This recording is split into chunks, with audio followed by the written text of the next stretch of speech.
और सबने एक स्वर में मोदी की गारंटी पे विश्वास जता के मोदी को जिताने का फैसला लिया है। और प्रत्याशी को ये मालूम चल जाता है कि यहाँ तो हारने की नौबत नहीं है, यहाँ तो जमानत जब्त होने की नौबत है, तो वो प्रत्याशी फिर जाके अपना टिकट वापस करता है। विपक्ष जो है वो मुद्दा विहीन है, एजेंडा विहीन है और प्रत्याशी विहीन है। विपक्ष के पास प्रत्याशी तक नहीं है जो चुनाव लड़ सके। कांग्रेस पार्टी का वही हाल है। यूपी सरकार के मंत्री दानिश आजाद जी हमारे साथ मौजूद हैं। उनसे बात करेंगे लोकसभा चुनाव को लेकर के। दानिश जी, कई ऐसी लोकसभा सीटें हैं जिसपे न तो भारतीय जनता पार्टी ने उम्मीदवार उतारा है, ना ही समाजवादी पार्टी या कांग्रेस ने, जिसमें कई सारी महत्वपूर्ण, जैसे रायबरेली की सीट है, प्रयागराज की सीट है, बलिया जो चर्चित सीट है, गढ़ है, आपका जिला भी है, कैसरगंज की लोकसभा सीट है। ये क्यों पहले आपकी तर्ज पे अब तक दोनों दल उम्मीदवार नहीं उतार पा रहे? देखिए, भारतीय जनता पार्टी ने उत्तर प्रदेश की 80 के 80 लोकसभा सीट पर अपना प्रत्याशी उतार दिया है। भारतीय जनता पार्टी का प्रत्याशी कमल का फूल है। भारतीय जनता पार्टी का प्रत्याशी विकास है। भारतीय जनता पार्टी का प्रत्याशी उन्नति है। भारतीय जनता पार्टी का प्रत्याशी भाईचारा है। और भारतीय जनता पार्टी का जो प्रत्याशी है वो मोदी की गारंटी है। आज देश और प्रदेश की जनता को मोदी की गारंटी पर भरोसा है और इसी गारंटी के बदौलत पूरे विश्वास के साथ हम ये कह सकते हैं कि उत्तर प्रदेश में 80 की 80 जो लोकसभा सीट है वो भारतीय जनता पार्टी के पक्ष में जाएगी। और जो देश में तीसरी बार मोदी सरकार बनने जा रही है 400 पार के आंकड़े के साथ, उसमें सबसे बड़ा अगर किसी का रोल होगा तो उत्तर प्रदेश की 80 लोकसभा सीटों का होगा।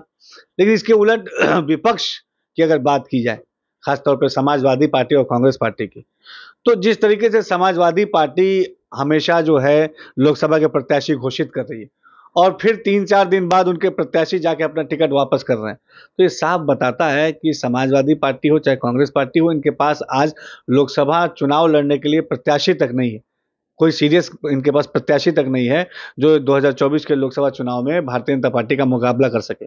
ये बात आपकी सही है। समाजवादी पार्टी ने करीब 8 लोकसभा सीटों पे प्रत्याशी बदले, जैसे नैमिष पे 2-3 बार बदल लिया, गौतम बुद्ध नगर में, फिर बदायूं की बात सामने आ रही है, मेरठ में बदला, मुरादाबाद में बदला, जिसमें पार्टी में एक विद्रोह की स्थिति खड़ी हो रही है। क्या अखिलेश यादव निर्णय नहीं ले पा रहे हैं, या फिर अखिलेश यादव की पार्टी में जो पकड़ है वो कमजोर होती जा रही है? प्रत्याशी या कोई विरोध करता है तो कैंडिडेट चेंज कर देते हैं। नहीं, इसके पीछे की कहानी असल में ये है कि समाजवादी पार्टी किसी को प्रत्याशी घोषित करती है, वो प्रत्याशी बड़ा खुश होकर जब ग्राउंड पे जाता है चुनाव प्रचार करने, तो जब गांव में, गलियों में, मोहल्लों में, कस्बों में जाता है आम आदमी के बीच में, तो वो देखता है कि नीचे केवल और केवल मोदी जी के प्रति विश्वास है। जनता के मन में मोदी के गारंटी के प्रति विश्वास है।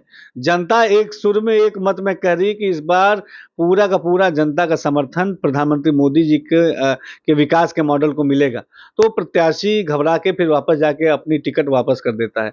फिर वो किसी और को उतारते हैं तो वो भी जाता है और नीचे धरातल की जब स्थिति देखता है कि पूरा जो जनता है वो विकासमय है, वो उन्नतिमय है, वो भाईचारामय है और सबने एक स्वर में मोदी की गारंटी पे विश्वास जता के मोदी को जिताने का फैसला लिया है। और प्रत्याशी को ये मालूम चल जाता है कि यहाँ तो हारने की नौबत नहीं है, यहाँ तो जमानत जब्त होने की नौबत है, तो वो प्रत्याशी फिर जाके अपना टिकट वापस करता है। आज विपक्ष जो है वो मुद्दा विहीन है, एजेंडा विहीन है और प्रत्याशी विहीन है। विपक्ष के पास प्रत्याशी तक नहीं है जो चुनाव लड़ सके। कांग्रेस पार्टी का वही हाल है। जिस अमेठी और रायबरेली को कांग्रेस पार्टी अपना गढ़ कहा करती है, उसी अमेठी और रायबरेली में कांग्रेस को प्रत्याशी नहीं मिल पा रहे हैं जो लोकसभा का चुनाव लड़े। रायबरेली में तो भाजपा भी प्रत्याशी नहीं दे रही है। मैंने बताया, उत्तर प्रदेश के हर सीट पे भारतीय जनता पार्टी ने अपना प्रत्याशी उतारा है। कमल का फूल हमारे प्रधानमंत्री मोदी जी हमारा चेहरा है, मोदी की गारंटी हमारा विश्वास है और जनता को हमारी गारंटी पे विश्वास है। बात आपने अभी समाजवादी पार्टी या कांग्रेस की विरोध कर रहे हैं या प्रत्याशी ग्राउंड पे जा रहे हैं तो उनका विरोध हो रहा है, वापस कर दे रहे हैं। लेकिन भारतीय जनता पार्टी के भी ऐसे 7-8 कैंडिडेट हैं जिनका विरोध हुआ, चाहे गाजियाबाद हो या आपका गौतम बुद्ध नगर हो या संजू बालियान की जो सीट है वहाँ पे विरोध हुआ। तो विरोध तो बीजेपी के भी कई सारे उम्मीदवारों को लेकर के नीचे स्तर पे, या आपके जो वर्कर हैं या बहुत सारे लोग ऐसा कह रहे हैं कि दूसरे को कैंडिडेट ला के उतार दिया गया, उनका विरोध हो रहा है। देखिए, भारतीय जनता पार्टी के किसी प्रत्याशी का विरोध नहीं हो रहा है। कुछ विपक्षी दल जानबूझ के ऐसा भ्रम फैलाने की कोशिश कर रहे हैं क्योंकि विपक्षियों के पास आज कोई एजेंडा नहीं है। विपक्ष के दल हताश हैं, निराश हैं। वो 4 जून को जो परिणाम आने वाला है, जो जनता को भी मालूम है और विपक्ष को भी मालूम है कि 4 जून को चाहे विपक्ष कितनी भी कोशिश कर ले, देश में फिर से तीसरी बार प्रधानमंत्री मोदी जी प्रधानमंत्री पद की शपथ लेंगे, वो भी 400 पार के आंकड़े के साथ। इस बात से विपक्ष हताश है और इस तरीके के भ्रम फैलाने का, कंफ्यूजन फैलाने का, अफवाह फैलाने की वो कोशिश कर रहा है। लेकिन जनता अब गुमराह होने वाली नहीं। आज हमारी जनता सजग है, हमारी जनता जागरूक है और हमारी जनता को मोदी सरकार पे विश्वास है, प्रधानमंत्री मोदी की गारंटी पे विश्वास है और निश्चित तौर पे जो 4 जून को जब आप परिणाम आएगा आप देखिएगा, हम आपको खुद मिठाई खिलाएँगे। उत्तर प्रदेश की 80 की 80 लोकसभा सीटें हम जीतेंगे और हम पूर्ण बहुमत के साथ और पूरे एक विश्वास के साथ तीसरी बार सरकार बनाएँगे। आप 80 सीट लोकसभा सीट जीतने की बात तो कर रहे हैं, लेकिन उत्तर प्रदेश में 18 से 22% के बीच में आप मुस्लिम समुदाय के लोग आते हैं। 80 आपको वोट चाहिए मुस्लिमों का, लेकिन एक भी मुस्लिम कैंडिडेट नहीं उतारे हैं दानिश भाई। देखिए, भारतीय जनता पार्टी ये मुसलमानों की सच्ची हितैषी है और प्रधानमंत्री मोदी जी ने मुस्लिम समाज को आर्थिक रूप से, सामाजिक रूप से और राजनीतिक रूप से सशक्त करने का काम किया है। आप देखिए हर योजनाओं में 35 से 40% की हिस्सेदारी मुस्लिम समाज की होती है। हमने 2023 का जो निकाय चुना हुआ उत्तर प्रदेश में 3 दर्जन से अधिक हमने नगर पालिका और नगर पंचायतों के चेयरमैन मुस्लिम समाज के प्रत्याशी उतारे। 300 से अधिक पार्षद और सभासद हमने मुस्लिम समाज के भारतीय जनता पार्टी के सिंबल पे चुनाव लड़े, जिसमें 100 से ज़्यादा पार्षद जीते मुस्लिम समाज के भाजपा के सिंबल पे और 1 दर्जन से अधिक चेयरमैन जीते भारतीय जनता पार्टी के सिंबल पे, कमल के सिंबल पे मुस्लिम समाज के। इसी तरीके से विधान परिषद अगर भेजने की बात जब आती है, तो 2 मुस्लिम समाज के लोग विधान परिषद जाते हैं, भारतीय जनता पार्टी उन्हें भेजती है। जब राज्यसभा भेजने की बात आती है, तो एक मुस्लिम समाज का, पासमानदा समाज का एक व्यक्ति राज्यसभा भी जाता है केंद्र में, दिल्ली में, उसको भी भारतीय जनता पार्टी ने उसके नाम को रिकमेंड किया था। इसी तरीके से जब मुस्लिम समाज की राजनीतिक रूप से हिस्सेदारी की बात आती है, तो भारतीय जनता पार्टी की राष्ट्रीय टीम में 2 उपाध्यक्ष मुस्लिम समाज के आते हैं। वो भारतीय जनता पार्टी जो सही मायनों में मुस्लिम समाज को डेवलपमेंट से जोड़ने के लिए काम कर रही है, इसीलिए विपक्ष परेशान है और बार-बार इस तरीके के जो है भ्रम फैलाने की कोशिश करता है। लेकिन आज मुसलमान सजग है, जागरूक है और वो किसी भी भ्रम में या कन्फ्यूजन में नहीं आने वाला।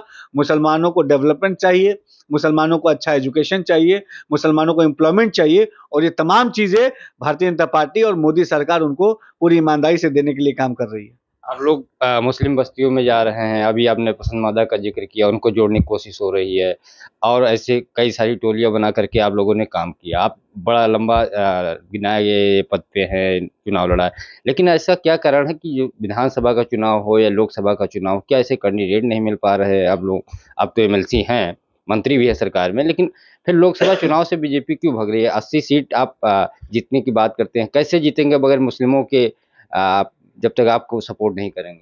देखिए, मुसलमानों का पूर्ण समर्थन, पूर्ण विश्वास, पूर्ण साथ प्रधानमंत्री मोदी जी के साथ है और मुस्लिम समाज के प्रत्याशी भी हमने लोकसभा में दिए हैं।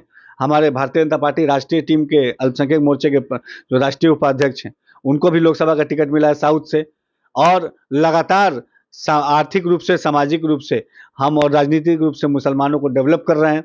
हमारे अलग-अलग निगम बोर्ड आयोग हैं, सेंट्रल में भी, स्टेट में भी, वहाँ भी हमने मुसलमानों को जो है रिकमेंड किया है और वहाँ पे मुस्लिम समाज के लोग चेयरमैन हैं, मुस्लिम समाज के लोग अलग-अलग बोर्ड निगम आयोगों में मेंबर हैं। मुस्लिम समाज का एक आम मुस्लिम परिवार का एक नौजवान उत्तर प्रदेश सरकार में मिनिस्टर है, एक आम मुस्लिम समाज का शिक्षाविद वो एमएलसी है, एक आम मुस्लिम समाज का परिवार का एक व्यक्ति जो मुस्लिम समाज के डेवलपमेंट के लिए काम कर रहा है, वो राज्यसभा सदस्य है। तो मुसलमानों को राजनीतिक रूप से हमने मजबूत करने का काम किया है। विपक्ष जो है, वो घबराया हुआ है। विपक्ष जो है वो हताश है। विपक्ष के पास कोई मुद्दा नहीं है। तो मुद्दाविहीन विपक्ष बेबुनियाद बात करके ऐसे कन्फ्यूजन पैदा करके समाज का ध्यान भटकाना चाहता है। लेकिन अब मुस्लिम समाज गुमराह होने वाला नहीं। उसने ठान लिया है कि 2024 का लोकसभा चुनाव मुस्लिम समाज एजुकेशन के लिए, एम्प्लॉयमेंट के लिए, एम्पावरमेंट के लिए देगा। मुस्लिम समाज प्रधानमंत्री मोदी जी को देश में फिर से तीसरी बार प्रधानमंत्री बनने के लिए 2024 में वोट करने जा रहा है। ये थे हमारे साथ उत्तर प्रदेश की सरकार के मंत्री दानिश आज़ाद, जिन्होंने कहा कि भारतीय जनता पार्टी का कैंडिडेट कमल का फूल है, नरेंद्र मोदी जी उसके गारंटी हैं और मुस्लिम समाज का भारतीय जनता पार्टी की सरकार में विकास हो रहा है। मुस्लिम वर्ग भारतीय जनता पार्टी से जुड़ा हुआ है और इस बार फिर से उत्तर प्रदेश में 80 और देश में 400 लोकसभा सीटों पर भारतीय जनता पार्टी जीत हासिल करेगी। पंकज चतुर्वेदी, TV9 लखनऊ।